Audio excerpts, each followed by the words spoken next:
Future development could be at a standstill in North Augusta, the current wastewater issue before city leaders. And the Salvation Army seeking bell ringers in time for the holiday season. How you can sign up. And your news at 7 starts now. Live from Television Park, this is WJBF News Channel 6 at 7. Good evening, everyone. I'm Dee Griffin. Thanks so much for joining us. Coverage you can count on begins with an Augusta woman behind bars after allegedly trafficking a teenager. Monica Dowdry was arrested at the Comfort Inn and Suites on Jimmy Dias Parkway on Monday. Reports say she trafficked a 16-year-old girl who was reported missing from Clayton County 2 months ago. Dowdry is facing multiple charges. The most recent case adds concern to local leaders about the growing problem of human sex trafficking. At today's commission meeting, Augusta Commissioner Don Clark says that Augusta is now the #1 hub for human trafficking in the state. Data from the FBI shows there's been more than 200 victims in Georgia over the last 5 years, with the majority of victims ranging from 10 to 19 years old. Interviews if there is some investigation, and they will talk about like going into a hotel with someone, and that's how those things kind of happen. But like there's also a lot of youth recruitment, so if they happen to meet each other, I know they've met each other in different facilities, and they're like, hey, if you ever need a way out, make some money, join me in Augusta and we'll do this thing. Child Enrichment says the best prevention starts in the home, but it takes extra community support to ensure everyone is safe. If you do suspect human trafficking, you are encouraged to contact the FBI's hotline. The proposed data center project in Columbia County has sparked a lot of discussion and concerns from the community. The Columbia County Board of Commissioners released a statement Tuesday addressing those concerns, including the spread of false information and accusations of criminal misconduct. We spoke to some who live near the proposed site in Appling, and they say they are worried it will ruin the peaceful rural community that they enjoy. We're fortunate to be retired, and we're retired out here, and we've been out here a long time. We came out here because of the peace and quiet and the tranquility and the peace that brings. County leaders say the project remains in the planning phase and is far from a done deal. We have the full statement from Commission Chair Doug Duncan on WJBF.com, and we'll have the full story tonight at 11. Well, it's time for first a look at the weather. The full story with that was beautiful. Beautiful day. Yep. Beautiful day, beautiful week, beautiful month, really. It's been so nice so far this month, and you can see on our Terry Lambert Hyundai Skyview cam, clear skies for us as the sun has now set.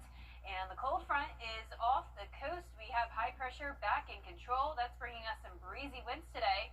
But the almanac for today shows that we had a low of 46, a high of 77. So overall, pretty close to average. But we're going to be below average tomorrow, all thanks to that cold front that pushed through. Mid to upper 60s in a few places at 70 right now, like Evans, Louisville, Bamberg, Millen, you're at 71 still. Wrightsville at 71 as well. And upper 60s there in Edgefield and Washington. Dew points are in the 30s. Dry air has moved in thanks to that northwest breeze. Sustained winds only up to around 10 miles per hour. The gusts up to around 15. Earlier, we had gusts up to around 25. So the winds are already starting to settle down. And once the winds become calm tomorrow, it will get chilly down to the 40-degree mark. More details on your forecast coming up. But back to you, Dee. All right, thanks so much. We'll see you in a few minutes. North Augusta's rapid growth may soon hit a limit, but not because of land or funding, but because of sewer space. Aiken Bureau Chief Sean Cabbage-Talk explains. North Augusta is running out of sewer capacity. Developers could get turned away as early as next fall. If it was a credit card and you took it all the way almost to the limit and you didn't have money to pay it back, in this case, we don't know where we're going to get any more storage from. It's a major issue. North Augusta's growth is rapid, but the sewer system is nearly full. The Horse Creek plant can only handle about 2,500 more homes. What happens if we run over capacity? Does that cause sewage to start backing up in our homes and businesses? Nothing has been put before the city council at this point. The planned $60 million plant expansion could take far longer than expected. The contract doesn't start until late 2026.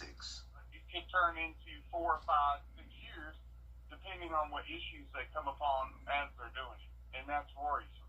City leaders say developers could face higher impact fees to cover wastewater and public safety costs. But I think the city council is going to have to consider future moratoriums, so we're just not turning people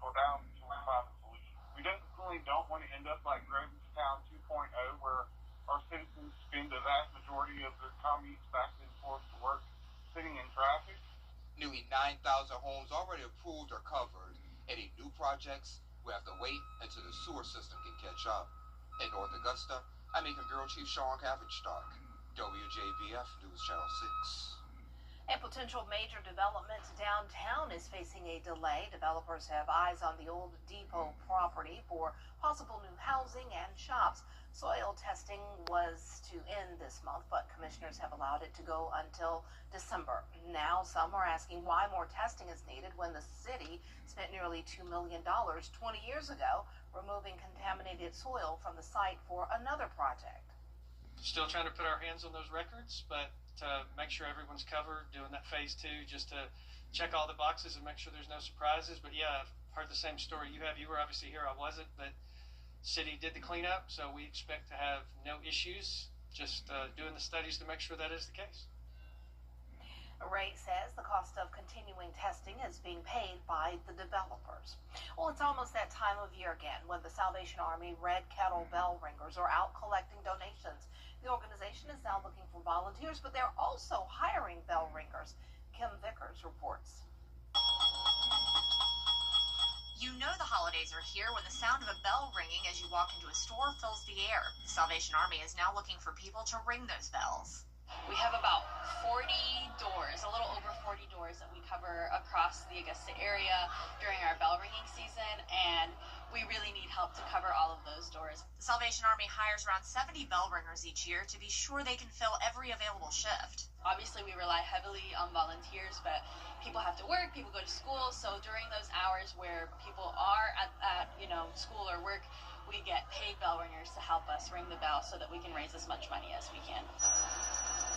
The organization has hired bell ringers for a while, especially during years when volunteers were hard to come by. We have been doing it for a few years now, especially during COVID. A lot of people were social distancing and isolating, and we really relied heavily on paid bell ringers to kind of help us during that season, and also we did a lot of virtual fundraising during that time of year. It's important for the Salvation Army to have plenty of bell ringers so they can collect donations vital to the organization's work. And so that's money put towards rental and utility assistance. That's helping us shelter people at the Center of Hope. That's helping us feed people at our soup kitchen. Even with clothing and hygiene products and things of that nature, that helps us to make sure that those programs are funded so that when people need us come the summer months, we have enough money to kind of fund whatever it is that they need. The Red Kettle campaign starts on November 1st. The Salvation Army is still looking for both volunteers and hired bell ringers. The next hiring event will be October 29th at 11 a.m. at the Kroc Center. In Augusta, Kim Vickers, WJBF News Channel 6. A local nonprofit is teaming up with the Salvation Army of Augusta to help women in need. Purses filled with passion gives handbags filled with hygiene products to women staying at the Center of Hope homelessness shelter. The founder, Deborah Brooks, created the organization in 2019 to remind women who may be struggling or making a major life change that she has not been forgotten. I saw other organizations doing something similar, and I said, hey, let me come up with something. What about purses filled with passion? I'm passionate about helping others, loving on people. Everything that you see here today, the purses, everything, they're donated. Sometimes people send money, and I go out and I make purchases of different items, and I put it into the bags for the ladies. That is truly special. Way to go. Each purse contains items such as soap and toothpaste or clothes for cold weather. The bags also have inspirational books and cards.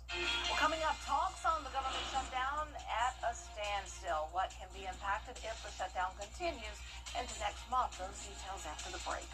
Happy Hump Day, Georgia. I'm John Crow with your Fantastic fall weather for us this week, and it is getting cold again tomorrow morning. We were a little bit warmer this morning and yesterday afternoon, but we are back to the 40s for lows, afternoons in the mid-70s, and then rain possible next week. I'll have your full forecast when we return. The difference is clear. The savings are real. Buy one pair of glasses, get one pair free. Morris Opticians. Now, your most accurate forecast with WJBF Live 5 for 6. Welcome back. Look at this beautiful sunset. What pretty colors we're seeing this evening on our Terry Lambert Hyundai Skyview Cam in Emmanuel County and pretty much across the entire CSRA. We're sitting at 69 degrees. A west wind is coming in at 7 miles per hour. The sunset was at 6:46.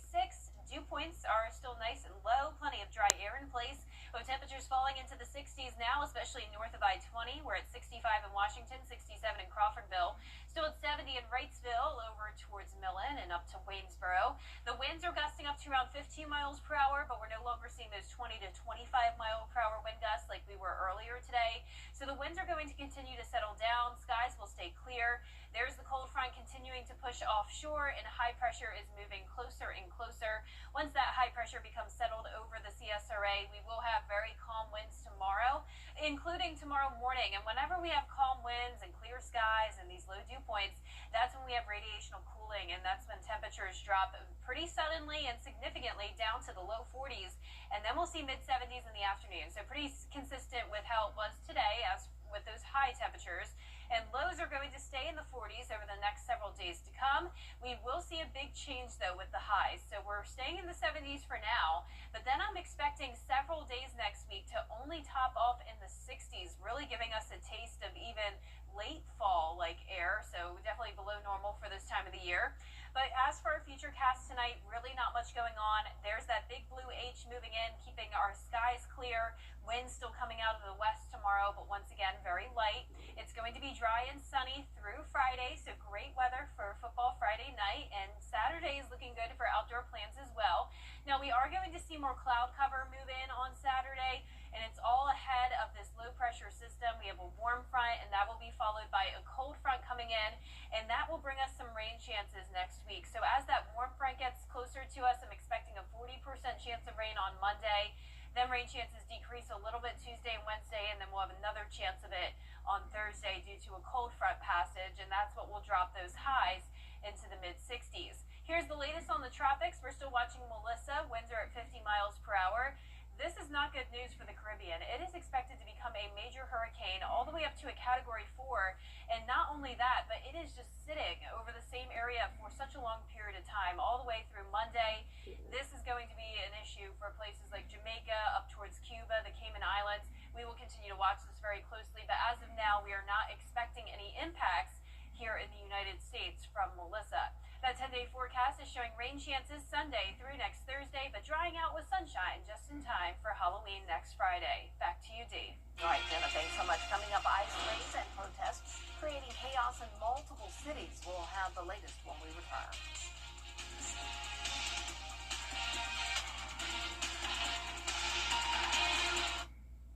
Tacos? Is that... Coming up, Netflix revealing a trailer for a new documentary on a comedy icon. We'll have the story after the break.